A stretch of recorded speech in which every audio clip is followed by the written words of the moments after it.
So eggs is going to be added to this contraption of rich proteins, vegetables, and so on. Now I'm adding some eggs, as you can see.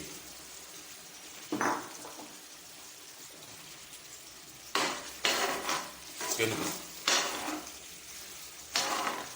very, very healthy meal that you should replicate at home. So the food is ready, and now I'm serving. It's going to be eaten with baguette as intimated. Wow. Replicate at home. In Africa, we actually have pluralistic families. So we always cook for more than one person.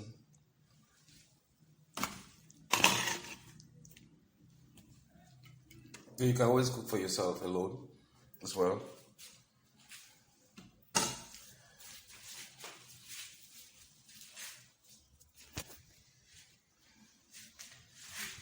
Thanks for watching my cooking corner. I'm Ivo Arrey.